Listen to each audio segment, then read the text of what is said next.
Hey everybody, welcome back to World History with Mr. Finn. Today we are going to take a quick look at the Renaissance. You looked at Leonardo da Vinci, you looked at some of his inventions and artwork and things of that nature, but a big part of the Renaissance is the artwork itself. And this is your assignment today, is going to be about looking at the artwork. One of the big things, and I just want to explain a few things, is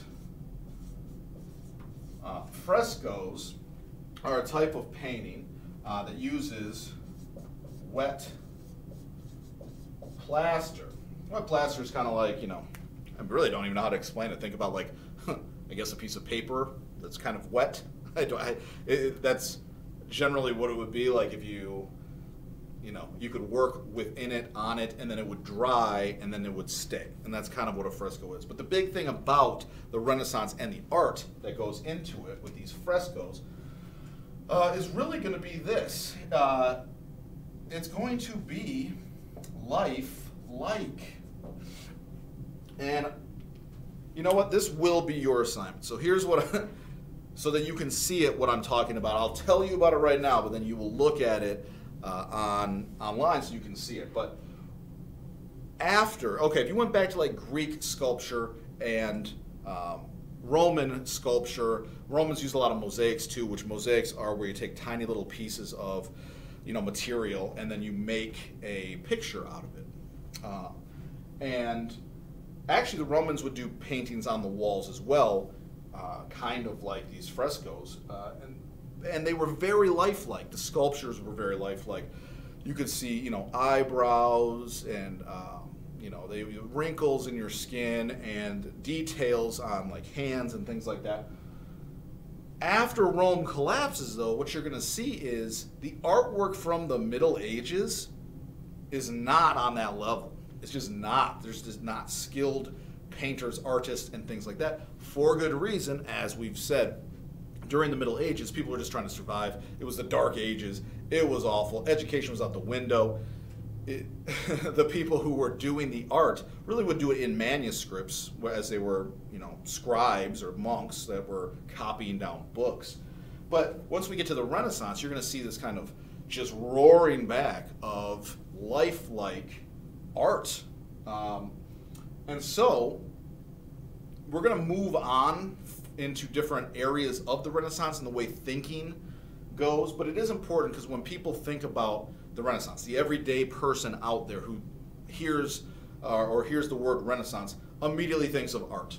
Okay? The Renaissance, just everyone thinks art. They think artwork, and it goes across the board. Sculptures, paintings, the Mona Lisa, the Statue of David, all this other stuff. Art is the big concept of the Renaissance, even though you already know that the Renaissance itself encompassed so much more. Writing and architecture and thought, those types of things. But everyday people just go, Renaissance? Oh yeah, art.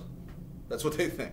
But what I would like for you to do today is I want you to compare and contrast.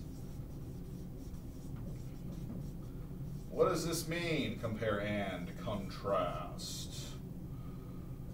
It means I want you to see what are there similarities, are there differences between two pieces of art. Okay, now follow me on this. The two pieces of art. One should be a Renaissance piece of art, which means that it will be done after the year of 1350. Find a piece of artwork. This looks more like a medieval piece of art. But I want you to find a medieval piece of art. This means that find a picture / painting, piece of work from the years. This is a big one. You could actually do all the way back. 476 AD to 1300 AD. It can be anywhere from those ranges. Now, I don't know how to make a worse picture than that. So I'm going to draw a horse with stick legs. I don't know. I think my horse is worse than my person. So trust me, when you see the artwork that you find, the picture that you find, the painting that you find from the medieval times, it should really be worse than artwork in the Renaissance. So that, I mean, a little bit of a ruin here, compare and contrast the two pieces of art that you find, but the Renaissance piece should probably be 100 times better. But this is just short. This is actually a pretty short assignment because when you find these two in this compare and contrast, this only has to be, one. Now, I never like to use the term paragraph because some of you will say paragraph means like 2 sentences. Some say like 7 sentences. So let me give you the number of sentences that I want to be specific. I want 4. Let's go right between 4 sentences. Because really it's not about the sentences for me in this assignment. I want you to see it because you're not here. If you were here, we could do some different things and do some different research. I could find some and pull them up and all this other stuff, which we will do when we get back. But for now, I think it's just really important. Type in, Renaissance painting. That's all you really got to type in to find something from the Renaissance.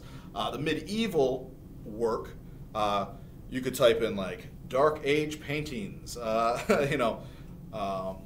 medieval artwork, something. Any of those things will, in a Google search, will allow you to pull up images. And I want you to give me 4 sentences on looking at the 2 pieces of art. Because again, we have a lot more to get into during this time period. A lot of major things are about to happen.